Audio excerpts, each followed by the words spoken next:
Steve here with FBTV. What I'm going to show you today is Jamarcus and I weighed the dogs roughly a month ago now, and what we saw, and we're going to weigh them again to you today live. Three things are going to happen. I'm going to talk to you a little bit about how to keep your dog hydrated. Second, some people have been hitting me with a lot of questions in relation to disease and issues, definitely skin problems. So at the end of this video, I'm going to give away a couple books that I would, I ain't gonna say I'd recommend them, but objectively, you can get them and they might help. But if you want to know, hey, what are the things that we're feeding the dogs during the summer? What are the ways in which we've been feeding the dogs to sustain or reduce their weight? You want to know a little bit about what panting means and how to keep your dog hydrated. I'll do my best to highlight some of it. But stay tuned, take care of your dogs, all right?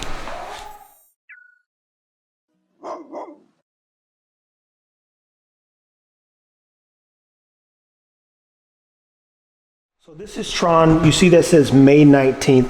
We're at the end of this month. We're in June now? Yes. Yeah, we're in June. And you see right there, it says Tron was roughly about 92 pounds.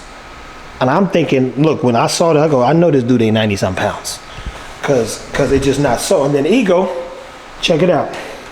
He's 89 pounds. Right at 90. He's about 89 pounds at the time. And I go, that's crazy. These dogs ain't even been eating that much. So let me be very clear and tell you this. I've been feeding the dogs 3-4 times tops a week. And in the fourth time, they're getting a snack. That snack could be simply a package of bones. Now, what we also have noticed that the dogs are doing what? Panting a little bit more. They're drinking a little bit more water. So what I'm about to do to their meals is add 2 cups of water to every meal. Now I got to take them out more. But be it it's hotter in the summer. I was reading this book this morning, and you can see right here. So I'm reading Oxygen in Water. You guys don't want to read this book, I assure you. This is literally a medical book. But objectively, it says this. In addition, water is excreted as sweat and evaporated during panting to assist in temperature regulation. Finally, it is the medium in which the biochemical reactions of metabolism occur, such as those individual in growth, repair, and maintenance of cells. Now, the only thing more important than water is oxygen, and that's what it'll tell you. The only animal that can live without oxygen, put it like this, everything would die within 3 to 1 minute if it didn't have oxygen. A whale is the only animal that can live for up to an hour if you took away oxygen. And oxygen, as you know, the respiratory system, is what helps moves everything. So in this case, reading about oxygen and water this morning, we've got dogs that are doing like this panting thing. You go, man, they sure are drinking a lot of water. But guess what? Panting means they're sweating. Sweating means they're dehydrating. Dehydration means they need more water. And hydration and water are 2 different things. It's the reason why athletes can drink a lot of water. And guess what? Still have a stroke and fall out on the football field. You ever wonder why that is? Because the body cannot absorb and secrete at the same time. So you've got these big old water tubs on the football field. The kids are drinking it. It looks good. And then they say a kid dropped dead. Why do you think that is? Because his cells, his body weren't hydrated prior. So we try to get as much water as we can before 2 o'clock. Just remember when we work out the day before. And by the morning time, as much as possible, people. It's key. Hydration is key. So what I found also in the nutrition from which wolves is that bone is probably one of the most important components of a dog's diet. Like this right here, probably one of the most important things. And the thing that I found easiest is chicken legs. So no matter what happens, this is why I give them a snack. If wolves have not, I repeat, have not and cannot find food, what they'll end up doing is they'll literally turn around and go back to a carcass where it's bone, and it provides satiety. Satiety, satiation, comes from us, Coca-Cola. You want to get satiated, drink a cup of milk. In some cases, for those Starbucks fans, you ever get hungry and then go get some Starbucks, all of a sudden you don't feel as hungry as you were? Doesn't mean you can't eat. The bone for a dog, the calcium, light on the fat, good source of protein, so it still builds. So in this case, I make sure that all dogs, no matter what, get some good bone. And basically we're about to put together all their meals and then take them in. I'm gonna add the cup of water, and then we're just gonna weigh the dog so you can see. Then I'm gonna show you a couple other things in one of my favorite books at the end. So I told you before, I don't like feeding the dogs red meat, definitely during the summertime. I would not encourage you to feed goat, but at the same time, the goat, depending on what part of the goat you get, ain't super high in what fat. But when we look at our venison, it's 2.5 grams of fat per 4 ounces. That's pretty low in fat. And guess what? I always recommend turkey, but even on 22, 23 grams of turkey, you're still looking at 9 grams of fat. So now every one of the dogs is about to get an individual set of, basically this whole brick of frozen meat. And guess what Dr. Karen Becker posted?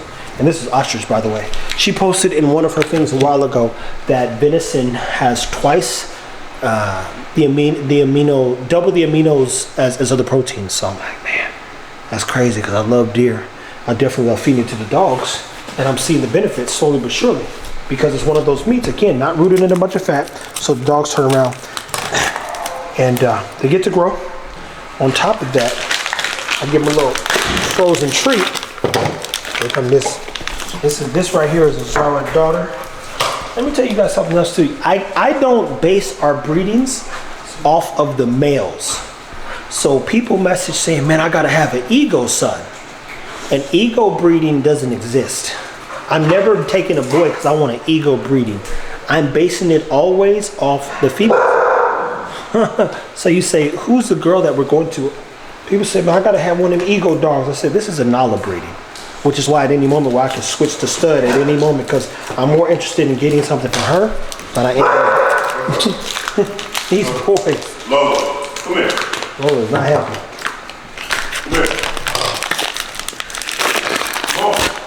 So anywho, we got the good old red meat. I get this from Wild Fork if you're in Dallas. If you're deer hunting.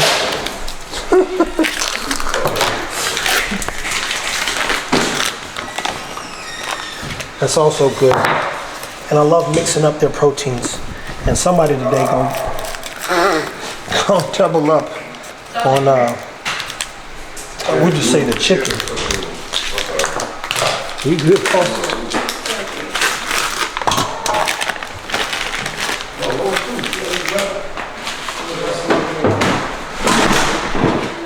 So if we were just simply doing the basic diet, prey diet, they've got just enough protein, just enough bones, and then I'm going to top them off and give them some what? Some good old organs. Stay tuned, people. So again, this is one of my favorite books. I'm on chapter 17. Technically, I'm not. But I'm on chapter 17 in this particular one because I'm super interested in nutrient metabolism, nutrient absorption. And when you think of nutrients, literally right here, you see there are 6 main nutrients: water, carbohydrates, lipids, proteins, minerals, or vitamins and minerals. Vitamins and minerals are different, people. And again, most people don't think that water is a nutrient. That's what kills me. He said, do you know how important water is? You know what water does? And one of the parts, I believe even here, it says mammals consist of about 70% water. Newborns have somewhat more, 75-80%, and adults have somewhat less than 60%. Remarkably, even though an animal can survive the loss of almost all of its body fat and half of its protein, a loss of as little as 10% of its water can cause serious illness in most animals, and a 15% loss would be fatal without immediate treatment. That's how important water is. Now maybe that went over your head. I'm going to do a full breakdown of that just in general on the board, just to make sure you understand how important water really is. So because the dogs, they're in the garage at this moment in time, the garage is actually not that bad and nobody's like dying in there. This is the meals for tonight. One of the products, hand me fat blocks please. I didn't add any omega-3s to this, but look, if you go to my Dog Supps, you can get fat blocks.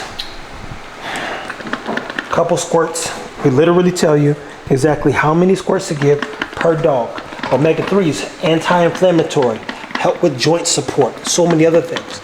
And of course, we've got our puppy blocks and our Fortified, also other great supplements that the dogs need. You max this with some water. What does fat do? Fat also helps with slowing down digestion. Now I've read these things this morning and I'm back on my reading stuff. I get up in the morning and I go, ooh, look at this neutral fats. I was reading all that this morning. You know, there are neutral fats, phospholipids, steroids, and other lipid substances, and not all lipids are fats. Oh, man.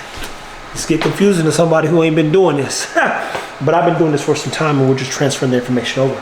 We're gonna go into great detail about puppy block soon, and definitely the importance of Fortified, AKA our joint supplement, and why this helps, especially in that first year to 2, and even after year 5. You got a dog that you want to live a little bit longer, you want to keep it alive. Now, the moment you've been waiting for. If you like to study disease, like we like to study disease, guess what this book is called? Control Canine Genetic Disease. Now that's crazy. People say, hey, man, can you tell me the name of that book? You go, why you went looking for this book when I didn't exist? Why you went looking for this book when nobody was teaching? Why you went looking for this book when you was trying to see how much money you can get out of American Bully? Why you went looking for this book? And you still wasn't looking because you kept breeding, your dogs kept having skin problems. I've literally been in a show ring at an ABKC show, and I saw a female dog who had half of her ear ripped up and scabbed. Which for me, sitting on the other side, you go, wow, she's so inflamed, she's digging in her ear. Guess what? He won. You know why he won? Because she did look good. Problem is, she looked like this. She looked sad. She looked beat up. Her inflammation's high. She's struggling. She was suffering. That's a problem. So when people say, hey, Trev, I've got a skin problem. I did this before. Your integumentary system or integumentary disease alone is what? That's number 1. You've got 67 genetics. 66, my bad, genetics that can contribute to skin problems. What I also love about this particular book is it tells you birth, it tells you under or greater than 3 years old. So when you say, hey, why is 2 years such a huge mark for you and what you guys are doing? Because look at this. 4 year, 1 year, varies, 6 months, 3 year, 4 year, 11 months, 2 year.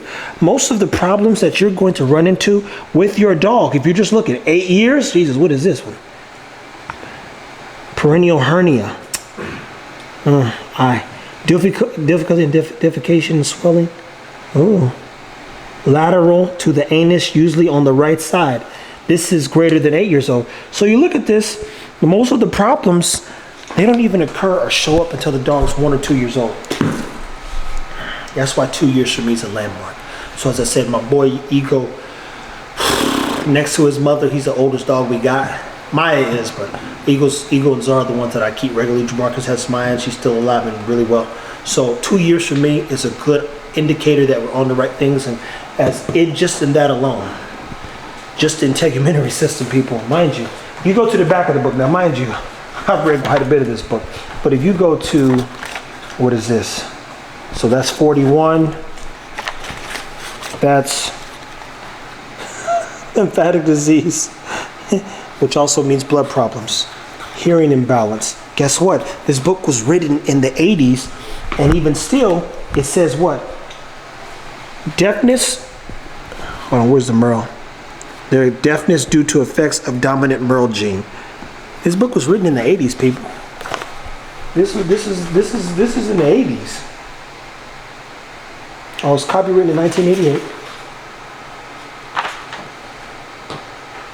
I forgot how to find what year a book was written. Do you know? But some of the studies, the author received his BS. I mean, some of them been studying this since 1959, etc. So I told you here at FBTV Kennels, my dog tools, I like to study disease.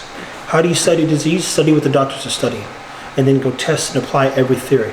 Unfortunately, some of the tests can't even be run until 2 years old, because we won't even know what our dogs do or don't have until they're 2 years old. Then we'll get a serious indicator of what problems we may face in the very near future. So we're gonna go in here, as you saw, we weighed the dogs maybe a month ago and see where they're at. There we go. Sit. I'm some kilograms again, man. Come on. Here you go, here. Switch it here. Change it. There it is. Here you go. Here you go, here. Sit. Sit, boy. you doing? Hey. Good boy. 81 smackers. 81 pounds, people. Now look at Ego. Back up so they can see him. Zoom out. And now look. Does the dog look like he lost any weight? Does he look like he lost any weight? Up. Come on. You can do that, mosquito. Good boy, man. You're doing good, boy. Come on, back in the kitchen. We need some food. He don't look like he lost no weight. Because that was 7 to 8 pounds of healthy weight? Tronisha.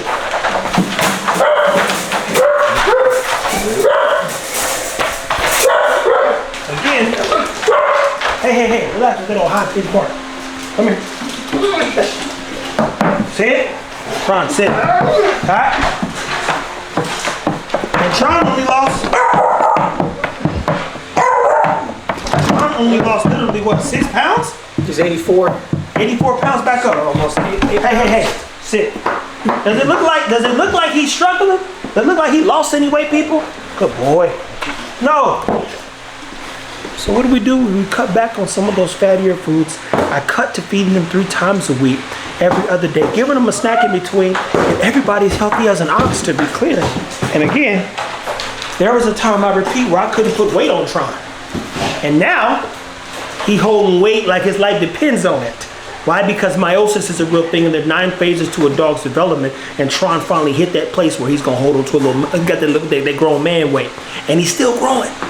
Ego's still growing. Ego, you got about 1 more year, then you gonna look solid as a rock. What am I talking about? Now listen, y'all. Now we doing church now, they're like this. Y'all stay with me now. We're gonna feed the dogs here in a second. And go through a little feeding time. But you saw Controlled Disease and Genetics. That's a book I would recommend you get. Along with, I'm not telling you the other one because it don't matter. Buy every book that a vet would read. And as always, take care of your dogs. Thank you for everybody who's purchased any of our supplements. Listen, I'm on a journey with the supplements. I have 10 supplements written down. I'll talk with Chris, and hopefully Ruben and I'll be able to share some news with you here soon. Just about, some other things. But to say the least, Fortified joint, people. I didn't understand the importance of joint supplements early on, but as Chris broke it down for us, a dog could have perfect hips and still be cursed with CCL disease. What is CCL disease? Basically an ACL tear or ACL weakness or Frenchies. Hey, I look at my Frenchies hips, but do they have luxating patellas? See what I'm saying? So the joint support is key, and one of the keys to keeping the joint supported is literally omega-3s. It's been proven scientifically, and I would recommend, if you're a human, to get you some omega-3s in your diet as well, 2 to 3 times a week. If you're pregnant, only once a week, ideally no more than 8 ounces, according to the FDA, I believe. So, stay tuned, take care of your dogs, people. As I said, Control Canine Disease Genetics, super good book. The other one is a clinician book, that for veterinarians. I've got all kinds of books that the vets read. I've got a 4-year journey to learning everything that I need to know to take care of my dogs and help other people better their dogs and build a business that I believe is going to help all dogs. Thank you for watching. T-Fit here, FBTV signing off.